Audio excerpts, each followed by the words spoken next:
Hello friends, LGR study के YouTube channel में आप सभी का स्वागत है। दोस्तों, आज से मैं कक्षा 10 संस्कृत का बैच शुरू करने जा रहा हूं, जिसमें मैं आप लोगों को संस्कृत का 100% सिलेबस पढ़ाऊंगा।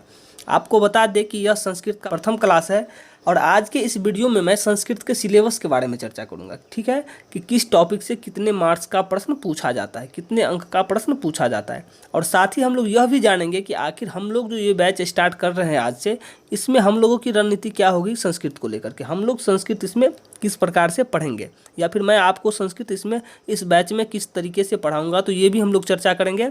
और संस्कृत का सिलेबस तो चर्चा करेंगे ही। ठीक है, कुल मिलाकर के आपको बता दें कि यह जो क्लास है आज का संस्कृत का इंट्रोडक्शन क्लास होने वाला है, जो कि आप लोगों के लिए बहुत ही महत्वपूर्ण है। तो आप लोग वीडियो में अंत तक जरूर बने रहिएगा। तो चलिए शुरू करते हैं और जानते हैं संस्कृत के सिलेबस के बारे में। सबसे पहले तो जैसा कि आप यहाँ पे देख रहे हैं कि कक्षा 10 Sanskrit introduction class plus syllabus detail, तो हम लोग यहाँ पे चर्चा कर लेते हैं सबसे पहले सिलेबस का। आपको बता दें कि आपके एग्जाम में 100 अंक का संस्कृत का एक प्रश्न पत्र होता है। ठीक है, जो कि पूरा का पूरा जो प्रश्न पत्र होता है दोस्तों, वो 2 खंड में बटा होता है, खंड अ और खंड ब। ठीक है, खंड अ में होता ये है कि 50 अंक का आपको वस्तुनिष्ठ प्रश्न पूछा जाता है। वस्तुनिष्ठ मीन्स ऑब्जेक्टिव प्रश्न पूछा जाता है। ठीक है, और खंड ब जो है दोस्तों, इसमें 50 अंक का आपसे सब्जेक्टिव प्रश्न पूछा जाता है। अब चलिए हम लोग देखते हैं आखिर ऑब्जेक्टिव जो प्रश्न पूछा जाता है उसमें किस किस टॉपिक से प्रश्न पूछा जाता है, किसने कितने अंक का कौन सा टॉपिक होता है, और सब्जेक्टिव जो प्रश्न पूछा जाता है वो किस टॉपिक से प्रश्न पूछा जाता है, कहाँ कहाँ से हम लोग को क्या पढ़ना है, किस टॉपिक से कितने अंक का प्रश्न आता है, ये सब चर्चा करते हैं आगे। ठीक है, जैसा कि आप यहाँ पे देख पा रहे हैं कि सब्जेक्टिव आपका कुल 50 अंक का पूछा जाता है और सब्जेक्टिव को कुल 5 खंडों में विभक्त किया गया है। ठीक है, यानी कि 5 भाग में बांट दिया गया है।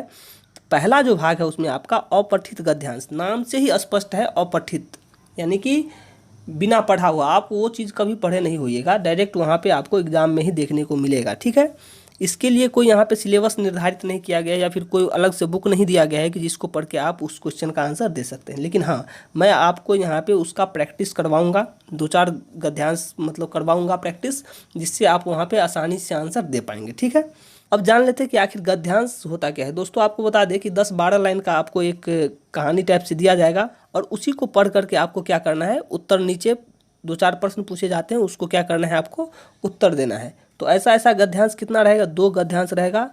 पहला गद्यांश के लिए यहाँ पे 7 नंबर और दूसरा के लिए 6 नंबर। ठीक है, तो ये आप आसानी से कर देंगे। यहाँ पे आपको थोड़ा सा भी टेंशन नहीं लेना पड़ेगा, क्योंकि मैं आपको 2-4 एक होता है ना कि सिस्टमेटिक वे में सारा कुछ कैसे सॉल्व किया जाता है प्रश्नों को, वो जब मैं आपको बता दूंगा तो आप आसानी से कर देंगे। ठीक है, सिर्फ पढ़ना है और पढ़ के ही नीचे वाले प्रश्न का क्या करना है, उत्तर देना है।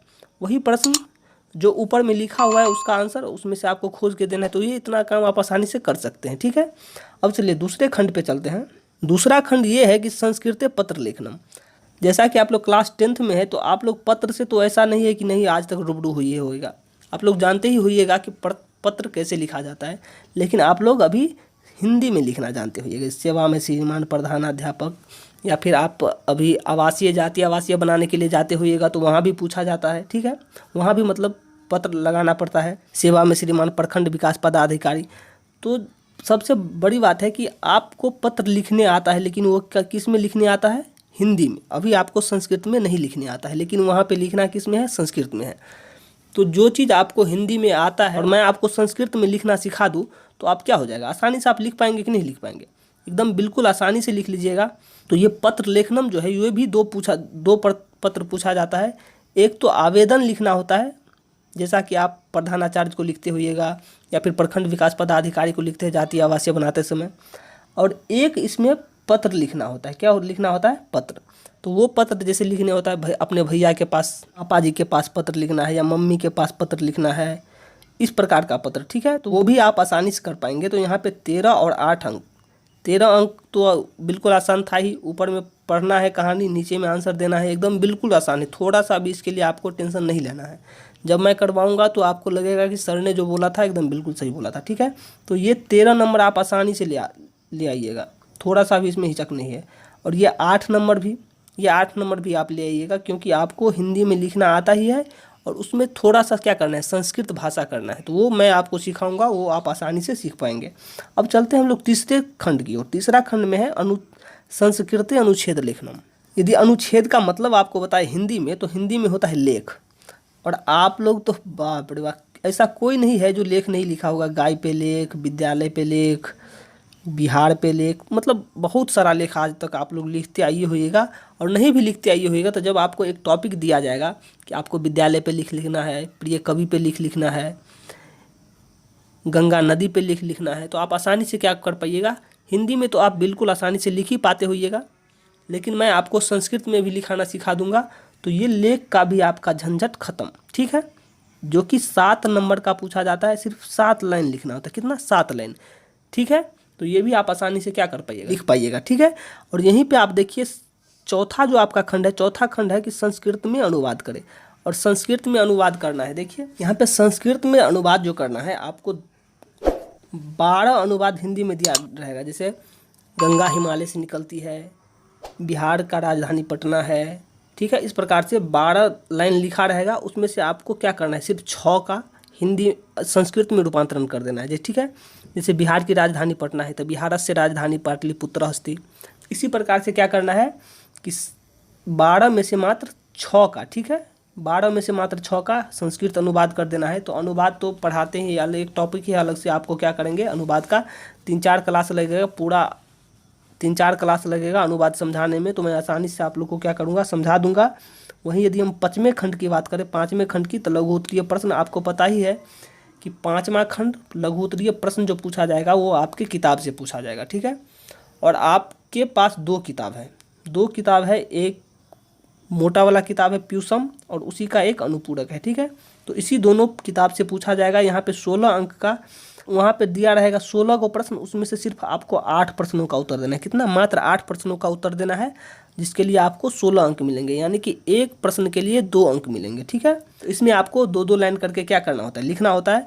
जब मैं आपको यहाँ पे कहानी लाइन बाय लाइन पढ़ाऊँगा, फिर उसका ऑब्जेक्टिव क्वेश्चन करवाऊँगा, सब्जेक्टिव क्वेश्चन करवाऊँगा, ठीक है, उससे आने वाले व्याकरण को देखूँगा, तो आप आसानी से इनको भी कर पाएंगे।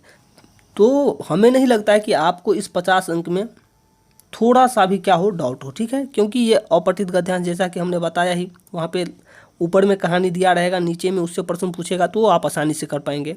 पत्र लेखन भी आप आसानी से कर ही लेंगे। अनुच्छेद लेखन, अनुच्छेद लेखन आप ही बताओ भाई, अनुच्छेद लेखन में 5 गो टॉपिक दिया रहेगा। ठीक है, 5 गो में से मात्र क्या करना है, आपको एक टॉपिक पे लिखना है। आसानी से उस एक टॉपिक पे क्या कर सकते हैं, 7 लाइन। किसी भी टॉपिक पे आप 7 लाइन नहीं लिख सकते, आसानी से लिख देंगे। ठीक है, जब आप पूरा कोर्स हमारा कर लेंगे तो मैं आपको ये गारंटी देता हूँ कि आप आसानी से सारा कुछ कर पाएंगे। ठीक है, वहीं अनुवाद वाला बात बोला, 6 अंक का अनुवाद भी आप 6 अंक आसानी से कर ही पाएंगे। और ये पुस्तक पढ़ने के बाद, यानी कि किताब पढ़ने के बाद जो आपका 16 अंक का है लघु उत्तरीय प्रश्न, ये भी आप आसानी से कर पाएंगे। ठीक है, तो इस 50 अंक का तो बिल्कुल झंझट यहाँ पे समाप्त हो गया।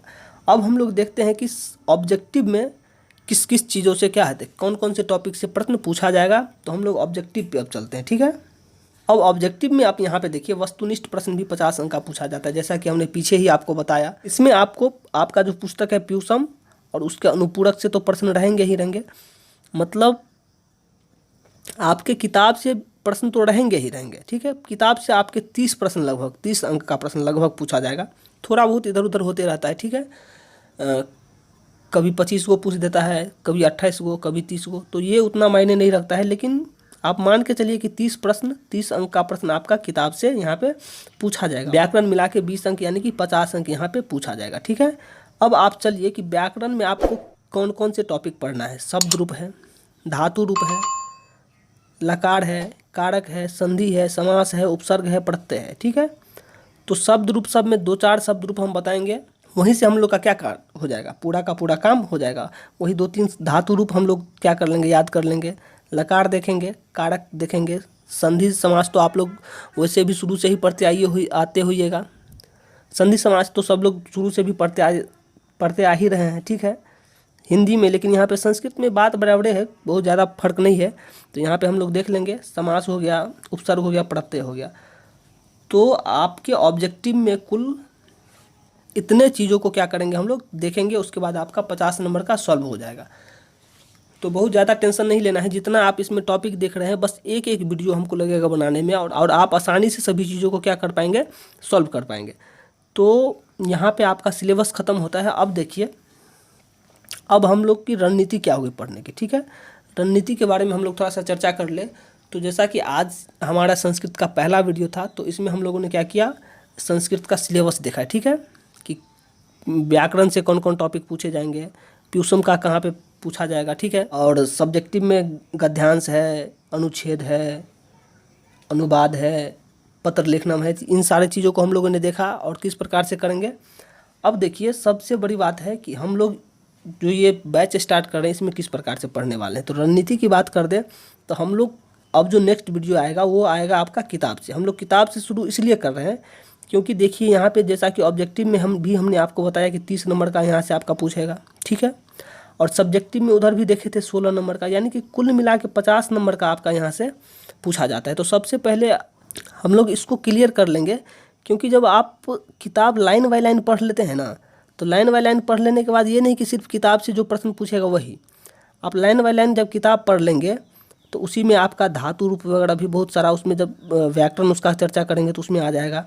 वहीं यदि यहाँ इस टॉपिक सब की बात करें गद्यांश वाला, तो जब लाइन बाय लाइन पढ़ेंगे तो हम लोग ये देखेंगे कि किस प्रकार से किस लाइन का अर्थ निकलता है, ठीक है। तो उसी जब ये पढ़े रहिएगा तब ना आप वहाँ पे भी क्या कीजिएगा, 10 लाइन का जो कहानी दिया रहेगा उसको पढ़ के आसानी से समझ पाइएगा, ठीक है। तो गद्यांश को समझने के लिए पहले आपको क्या करना पड़ेगा, किताब को पढ़ना पड़ेगा। किताब पढ़िएगा तब ना, किताब समझिएगा तब ना वहाँ पे भी क्या कर पाइएगा, आप आसानी से समझ पाइएगा। तो वो 50 नंबर का तो इससे डायरेक्ट प्रश्न आता ही है, प्लस आप ये 13 अंक भी ले लीजिए। हाँ, पत्र लेखनम, देखिए हिंदी में तो आपको आता ही पत्र लिखना, संस्कृत में लिखना है तो संस्कृत भाषा को क्या करना होगा, थोड़ा थोड़ा जानना होगा। और जानने का सबसे आसान माध्यम है आप किताब को पढ़िए। किताब जब तक किसी भी भाषा का किताब नहीं पढ़िएगा तो आप उसको जान नहीं पाइएगा, ठीक है। वही बात है अनुच्छेद लेखनम, अनुच्छेद लेखन का। तो ये देखिए 13 अंक, 8 अंक और ये 7 अंक, यानी कि इतना अंक आपका क्या हो जाएगा, बुक से मेनली कवर हो जाएगा, ठीक है। तो बुक से कवर हो जाएगा, इसीलिए हम लोग क्या कर रहे हैं, सबसे पहले आपका बुक ही स्टार्ट कर रहे हैं। और बुक में हम लोग करेंगे क्या, रोज़ एक चैप्टर लेकर के आएंगे, उसका लाइन बाय लाइन यहाँ पे हम संस्कृत पढ़ेंगे। संस्कृत पढ़ते ही उसका क्या करेंगे, हिंदी आप लोग को बताएंगे, ठीक है, लाइन बाय लाइन, ताकि आप भी अपना बुक खोल के रखिएगा, लाइन बाय लाइन उसका संस्कृत देखिएगा, फिर उसका हिंदी अर्थ देखिएगा, तो वो कहानी होगा आपके दिमाग में छप जाएगा, ठीक है। और उससे होगा कि तभी का तभी आपका ऑब्जेक्टिव क्लियर हो जाएगा। सब्जेक्टिव भी आप क्या कर पाइएगा, जब संस्कृत को आप हिंदी में समझ लीजिएगा तो आसानी से आप उसको क्या कर पाइएगा, सब्जेक्टिव का भी आंसर कर पाइएगा, ठीक है। तो ये फ़ायदा होगा। और उसके बाद बुक को समाप्त होने के बाद हम लोग तुरंत क्या कर देंगे, चालू व्याकरण चालू कर देंगे, ठीक है। व्याकरण जो चालू करेंगे उसमें टॉपिक देखिए, यही 8 टॉपिक हम लोग को व्याकरण में पढ़ना है, ठीक है। ये पढ़ना है 8 टॉपिक। और इधर से थोड़ा सा हम लोग क्या कर लेंगे, इसका प्रैक्टिस कर लेंगे, किसका, अनुच्छेद लेखन का, पत्र लेखन का, गद्यांश का, इस सब का थोड़ा बहुत प्रैक्टिस कर लेंगे। अनुवाद बनाना वगैरह सब थोड़ा बहुत देखेंगे, ठीक है। तो इससे क्या हो जाएगा कि आपका पूरा बुक के साथ साथ पूरा आपका ग्रामर का भी तैयारी यहाँ पे हम लोग कर लेंगे, ठीक है। तो यदि आप हमारे साथ लास्ट तक जुड़े रहते हैं तो हम आपको यहाँ पे दोस्तों बता दें कि गारंटी के साथ बता सकते हैं कि आपका 100 नंबर का तैयारी हो जाएगा, ठीक है। लेकिन सिर्फ जुड़े रहने से नहीं मतलब होता है दोस्तों। कोई भी सब टीचर पढ़ाते हैं, ठीक है, टीचर पढ़ाते हैं बराबर ही, लेकिन बच्चा को किसी को 85 नंबर आ जाता है, किसी को 95, किसी को 90, कोई फेल भी कर जाता है। तो वो डिपेंड करता है कि आप कितना, हम जितना पढ़ा रहे हैं आप उसमें कितना क्या कर रहे हैं, याद कर रहे हैं, आप कितना उसको आत्मसात कर पा रहे हैं, ठीक है।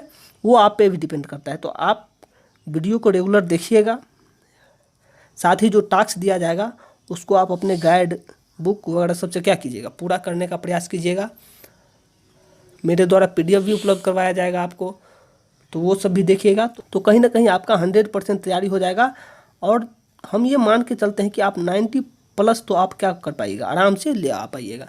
आपको बता दें कि मैथ के बाद संस्कृत ही एक ऐसा सब्जेक्ट है जिसमें बच्चा 90+ मार्क आसानी से ला सकता है, ठीक है। 90+ मार्क आसानी से ला सकता है। मैथ के बाद एक यही सब्जेक्ट है। आप विज्ञान में नहीं देखते होइएगा किसी को 90 मार्क, सोशल साइंस में बहुत कम बच्चा है जो ला पाता है, लेकिन संस्कृत में आप आसानी से क्या कर सकते हैं, ला सकते हैं। तो आप लोगों को इस बैच के साथ एकदम जुड़े रहना होगा, और जो मेरे द्वारा यहाँ पे आपको वर्क दिया जाएगा वो करना होगा। यदि आप उतना कर लेते तो संस्कृत आपके लिए क्या हो जाएगा, एकदम हवा हो जाएगा, आसान सा हो जाएगा। उम्मीद करते हैं कि आप लोग इस बैच में लास्ट तक बने रहिएगा, और हमारे द्वारा जो आपको संस्कृत पढ़ाया जाएगा उसका आप 100% फ़ायदा उठाइएगा। तो चलिए दोस्तों, तो आज के इस वीडियो को हम यहीं पर समाप्त कर रहे हैं। आज का वीडियो आपको कैसा लगा वो कमेंट में बता दीजिए। और यदि अच्छा लगा हो तो प्लीज़ वीडियो को लाइक करके चैनल को सब्सक्राइब कर लीजिए और बेल आइकन को ज़रूर क्या कर लीजिएगा, दबा लीजिएगा, ताकि अगला जो वीडियो हम अपलोड करें उसका नोटिफिकेशन सबसे पहले आपको मिल सके। चलिए आज की वीडियो में इतना ही, फिर मिलते हैं अगले वीडियो में। तब तक खुश रहिए और एलजे स्टडी देखते हैं।